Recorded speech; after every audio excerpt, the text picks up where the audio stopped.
when the Prophet brought the teaching of Islam, he brought a teaching of equality, where the rich and poor were now equal. Men and women had an equal status in society.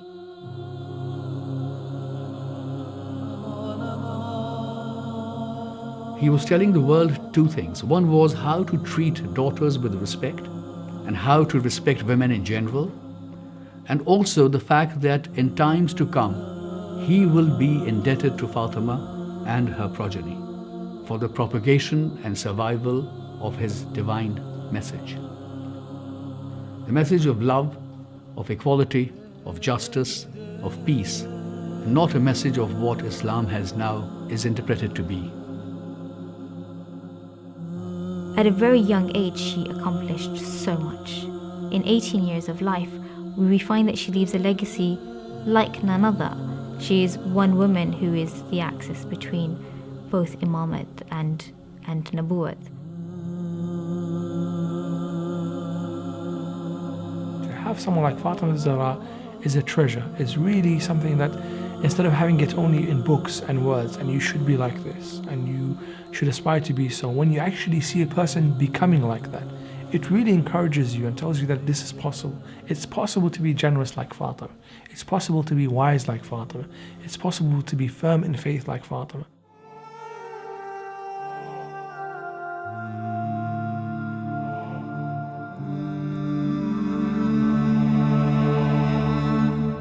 O people, know that I am Fatima, and my father is Muhammad. I will say that repeatedly and continuously. I do not say what I am saying mistakenly, nor do I do what I do aimlessly. A messenger has come to you from among yourselves. So if you know him and you know who he is, you will see that he is my father, not the father of any of your women.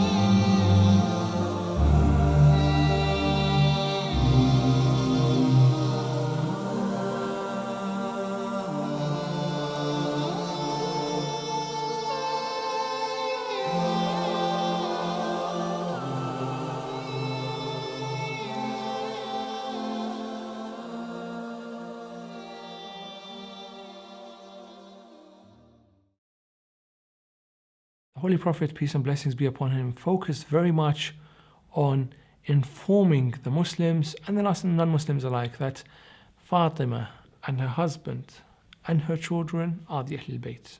And on such an occasion, one man who came out from the desert areas approached the Prophet and he said, I'm wanting to join you and become a Muslim. What shall I do? The Prophet said, say, La ilaha illallah. And the man said the Shahada, say, no Muhammad Rasulullah. The man said, he taught him some very basic things and he said, okay, Rasulullah, do you require anything from me? Do you need payment? Shall I give you something because you taught me what to do? And the Prophet said, no, because Allah has revealed a verse to me saying,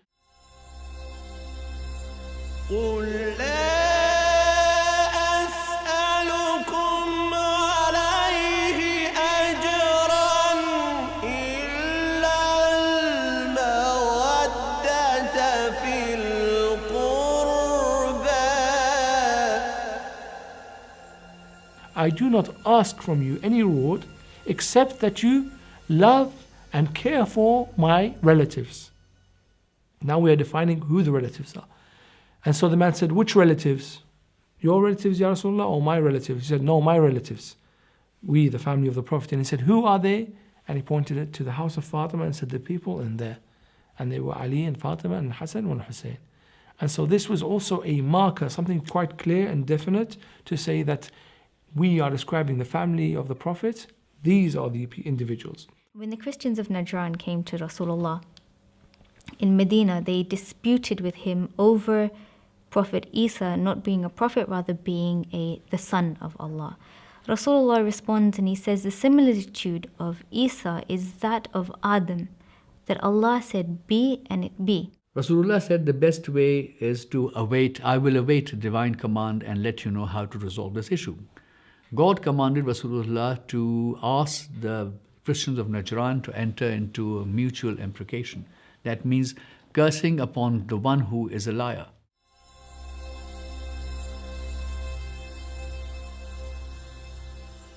فمن حاجك فيه من بعد ما جاءك من العلم فقل تعالوا ندع أبناءنا وأبناءكم ونساءنا ونساءكم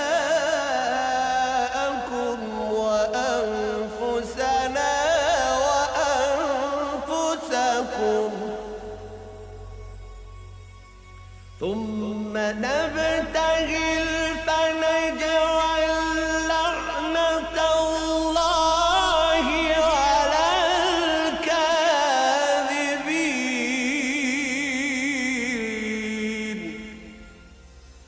The Prophet acted upon the divine revelation, which says that when they dispute with you concerning the ideology, then ask them to bring your men and we bring our men. You bring your souls and we bring our souls. You bring your women and we bring our women. And we settle this issue through mutual imprecation. And so the Mubahila is set for the next day. During that night, we find that the bishop approaches a man called Aqib, and he says to Aqib, he goes to Aqib for some counsel on the matter. Aqib says to him, he is a prophet of God. He says, nobody has entered into a Mubahila with a prophet of God and not lost. If you wish for your religion to stay on the face of this earth, do not enter into this Mubahila with him. Find that the dawn of the next day come. And the Bishop of Najran, with his other Christian fellows, arrived there. And they waited for the Rasulullah to come. While they were there, they said to themselves, look here, that the test of the piety and the genuine apostleship of the Prophet of Islam is this.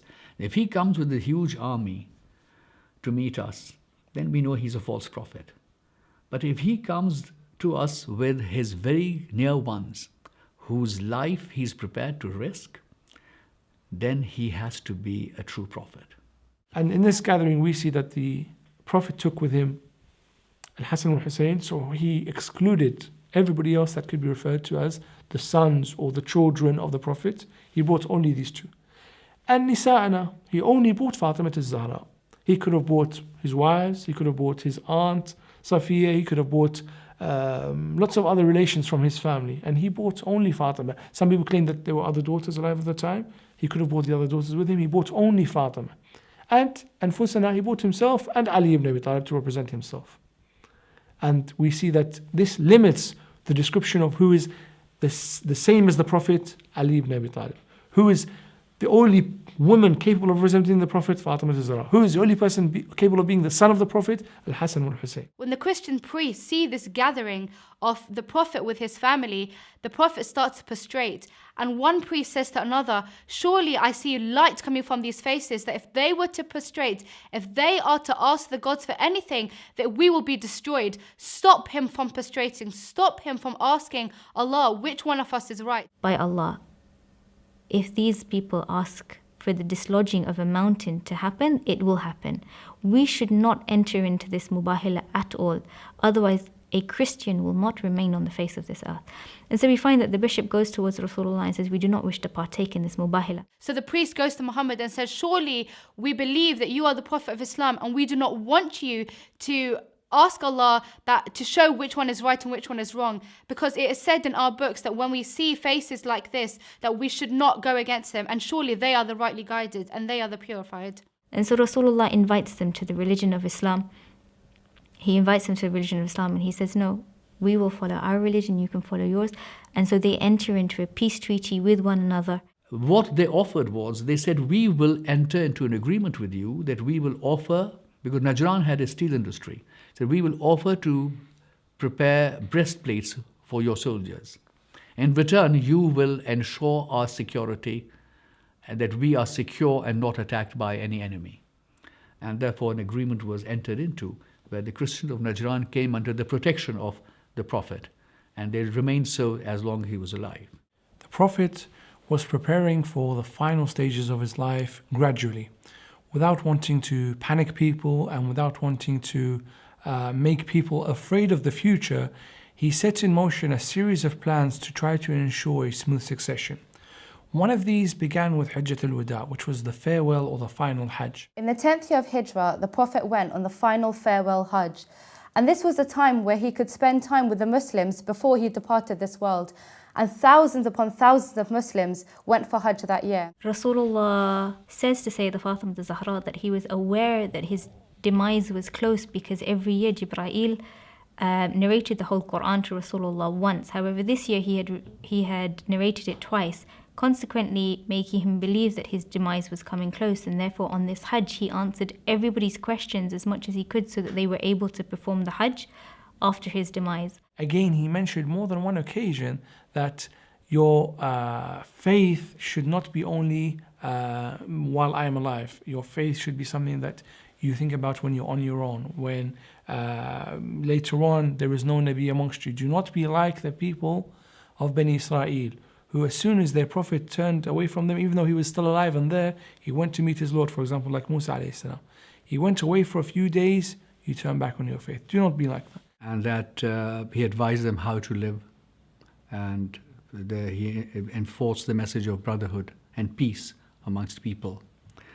And one of the things that was done was the people who attended the Hajj with Rasulullah made very detailed notes of how, because he said that it was his last Hajj and he was about to leave, they made detailed account of how to perform the religious duties and the rituals and ceremonies around Hajj. On his return back from Hajj, Rasulullah was told that he needed to stop at the Ghadir, and those that had gone forward were told that they needed to retreat back, and those that were lagging behind were then caught up. And it is when the Hajj is finished and as they're about to depart their ways, the people, Allah subhanahu wa ta'ala commands the Prophet. He says, now is the time to reveal.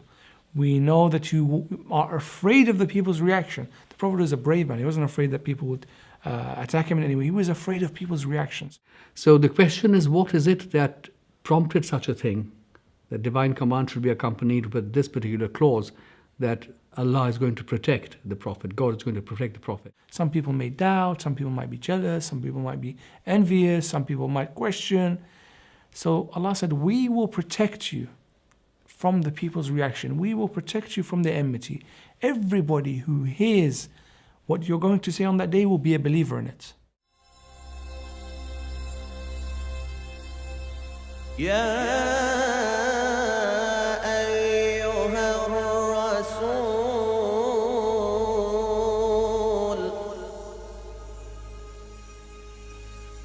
بلغ ما أنزل إليك من ربك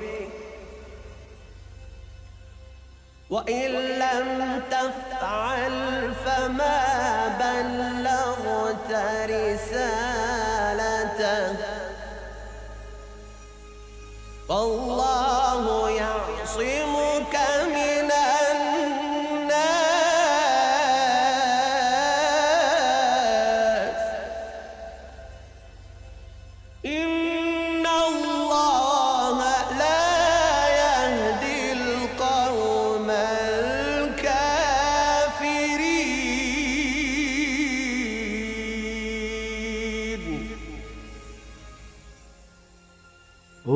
Prophet or Messenger, convey to the people what has been conveyed to you earlier.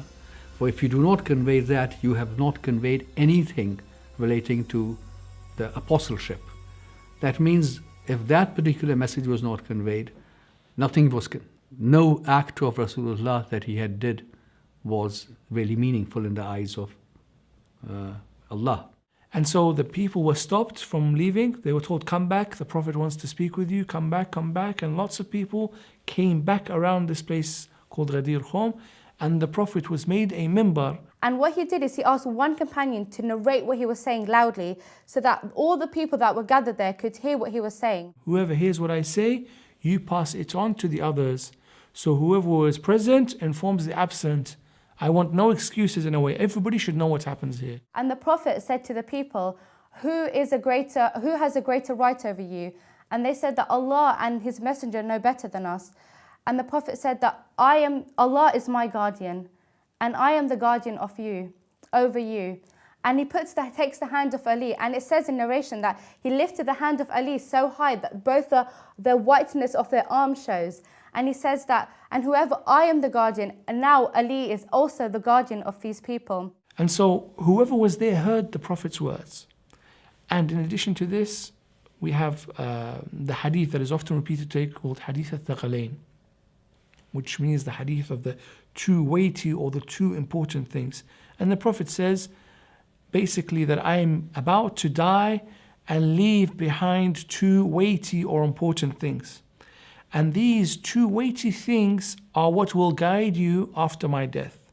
And these two things will not differ until they come back to me on Judgment Day. So there's no difference between the two. One complements the other.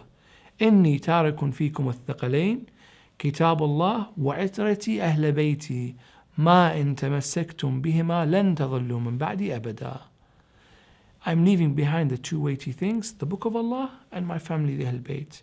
If you hold on to them, you will never go astray after me. Although he had announced that earlier on several occasions, but here the question was of a formal declaration, and it was a formal anointment as of Imam Ali alayhi salam. And after the Prophet had finished his speech, the Muslims lined up one by one to give the bay'ah to Amir al-Mu'mineen, men and women. And amongst them were some of the famous companions who stood and said, بخن بخن لك يا علي إنك أصبحت مولى كل مؤمن ومؤمنة. We find that the second Khalif also praised his allegiance to him, saying to him that today you have become the master of the believing women and men. And so in history we see that he has stipulated himself that the leader thereafter, Rasul, would be Amir al-Mu'mineen. So the Prophet here was informing the Muslims that I am leaving behind you for you, Ali and Fatima and Al-Hasan and Hussein. And be careful how you behave with them, because they are my entrustment unto you. I have bequeathed you this. I have given you these precious things to hold on to. When you give somebody a book, you want it to be taken care of. Likewise, when you say, these are my family, you want them to be taken care of and respected and held in high regard. It was on that occasion that Rasulullah instructed Bilal to recite the adhan. And in that adhan, he instructed Bilal to incorporate Ashhadu anna Amir al-Mu'mineen Aliyun Waliullah. So this incident shows that the Prophet was planning for his succession. And it cannot be said that the succession happened suddenly and there was no previous plan and position.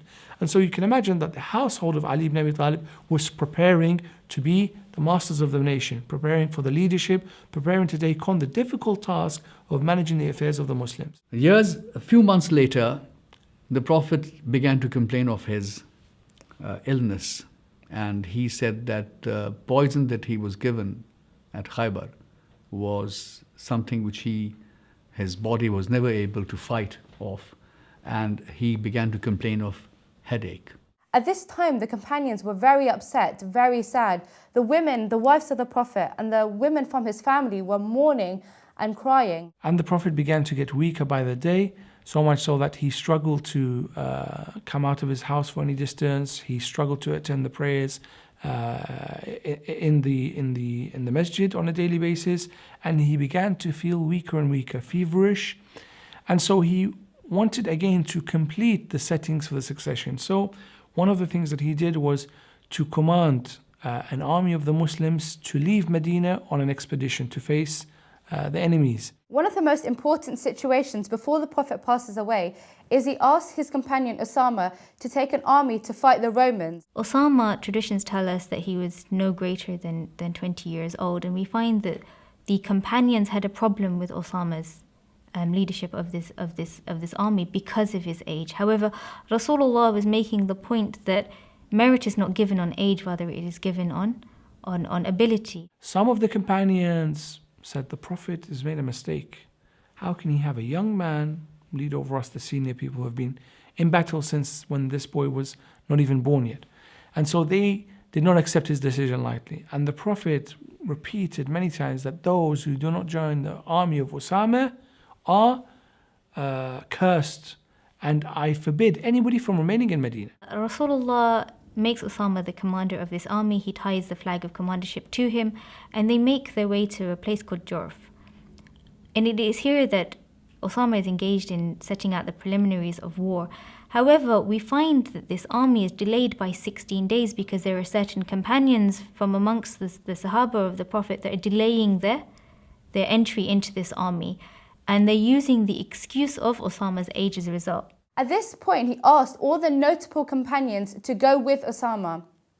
In history, it is narrated that one of the reasons that he did this was so that at the time when he does pass away, only Imam Ali is with him, so that then he, Imam Ali, can take the Khalifa and carry it forward. There will be less people with enmity against Amir al-Mu'mineen.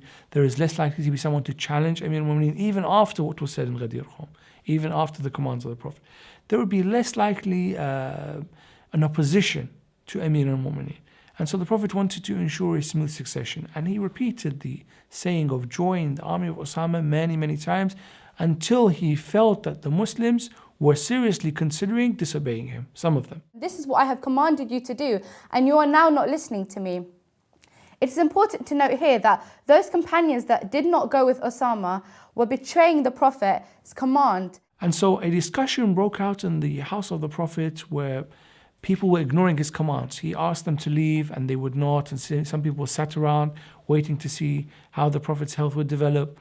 And so the Prophet heard a commotion between his friends and companions. Some people said the Prophet is falling ill, he's going to die. Some people said no, he will recover. Some people said we must inform the Muslims what is happening.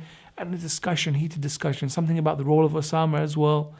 And so when the Prophet saw this commotion, he said, let me write for you something, or bring me ink and paper to write for you commands that are very, very clear, unequivocal, so that you will not go astray after this day. I'm going to write something for you so that nobody can say I did not know. It is here that we find that the second Caliph objects to this by saying that Rasulullah is ill, he is delirious, and that a scribe should not be given to him. And we find that this was objected upon by other companions by saying that no, the command of Rasulullah is that he wants something to write on and you should give it to him. And there was a commotion between them. Some said, give it to him. Allow him to write what he wants to write, because it is everybody's right to express his last will and testament. Others said, no, the book of God is sufficient, that means Quran is sufficient, and we don't need anything from this man, whom they referred, one of them referred to him as being delirious. This was a very, very dangerous statement. And the Prophet was hugely offended when he heard some of his close companions saying the words that the Prophet knows not what he says. The Prophet is delirious. And this was a big challenge to the concept of Prophet. Well, Allah says in the Quran that this is the Prophet. He does not err, nor does he go astray, nor does he speak out of what he desires, but it is a revelation that has been revealed to him. This is what Allah has said about the Prophet. And for somebody to say that now he is raving, that he is majnoon, he's gone crazy. And that annoyed the Prophet, and he said, there's no point in you being around me, you just leave me alone and go away. He said, leave my house, get out, and whoever does not join Osama is cursed. Very, very clear statement, and he showed anger on his face. And Abdullah bin Abbas, who was the cousin of the Prophet, says, that day was the saddest day of my life. Raziyat al-Khamis, the calamity of Thursday. The Prophet died on a Monday, and this incident occurred 3 or 4 days before. This was the Thursday. During the illness of Rasulullah, Sayyidah Fatima Zahra stayed by his side, And we find that Medina was engulfed in anxiety over the illness of Rasulullah. And he realized that the time was coming for him to leave this world. And he told Fatima Salamullah alayha that the time has come for me now to leave this world. And she began to cry. And then he said that he whispered something else in her ear, and she smiled. We find that Rasul himself, in one moment of time, was engulfed in sadness and was crying to the extent that we are told that his beard is covered in tears. When Sayyidah asks him, for what reason is it that you cry? And he says, I cry for that which is going to befall upon you after my demise. It is as if I hear you crying, Ya Abata, but nobody coming to your assistance. And then he calls forward Amir al-Mu'mineen and Fatima al-Zahra, and he says, look, I'm going to inform you of the incidences that happen after my life. There is oppression, and not from outsiders. There is oppression from people close to me. There is oppression from this ummah. Oh Ali, you'll be challenged. And he gives Amir al-Mu'mineen a list of tasks to do and a list of things in which Amir al-Mu'mineen must obey the Prophet's commands. And amongst them, he says to him, you'll be challenged and you will have the option of carrying out physical force. There is an option, but do not carry that out. Do not use physical force. If you do, the suffering and the damage to Islam will be greater than if you do not. And with this, we hear that Sayyidah Fatima al-Zahra herself starts to cry, and he says, do not weep. And she says, I do not weep for that will befall on me after your demise. I am crying because of your departure. Very soon I will leave you, my dear daughter. And I began to cry. But then he said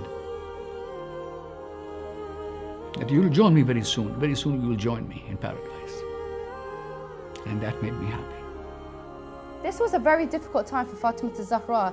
Not only was she losing her father, her beloved father, her only parent in this world, she was also losing the messenger of Allah and the revelation from Jibreel and all the glory that came with being the daughter of the Prophet. He asked for his grandson because he loved his grandson dearly. They came over, and Fatima said that, oh father, these are your sons, these are your children, your grandchildren. Give them something which as grandfather gives to his grandchildren. And Rasulullah prayed for both of them, and he said, Hassan is like me in case for his personality and his glory and his personality. And Hussein is like me for his courage and generosity. It is said that she laid on the chest of the Prophet, and he held Fatima and her sons and Imam Ali close, and he says to Allah, he weeping that, Allah, this is my progeny, and I leave them in the hands of my ummah. Fatima al-Zahra was with her father in his last moments, and we hear that there is a knock at the door, and she responds to the caller by saying that my father is ill, please come back at another time. After a short while there comes another knock, and with this knock the Prophet opens his eyes and he says, oh Fatima, do you know who is at the door? And she says, no, my father. Oh my beloved daughter, don't turn him away. It's the angel of death which has appeared. And it is the sanctity of your household, of your doorstep, that he is asking for permission to enter. He doesn't ask for permission to enter anyone's house. But it is the sanctity of the threshold of your house that warrants that he should ask permission. And enters Azrael into the house of the Prophet, and he says, peace and blessings be upon you, Ya Rasulullah. Your Lord has given you an option. We may delay your death today. It doesn't have to happen today. We can delay it for another time. And you stay on this earth for longer. Or today your life ends and you join Allah subhanahu wa ta'ala. It is for you to choose. The dunya today or the akhirah today, for you. And the Prophet said, I long to meet my Creator. I don't want to stay in this world anymore. I want to return to Him who sent me here, as my task has been done, my work finished. He says to Imam Ali that Allah has commanded that you place my head on your lap. And Imam Ali places the head of the Prophet on his lap. and he holds his hand under the chin of the Prophet, caressing him. Imam Hassan and Imam Hussein and Fatima Zahra are surrounding the Prophet's body, holding him.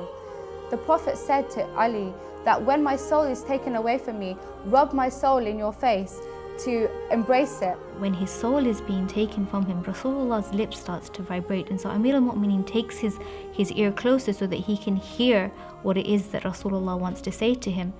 And he says, take care of your salat and look after the weak ones from amongst you.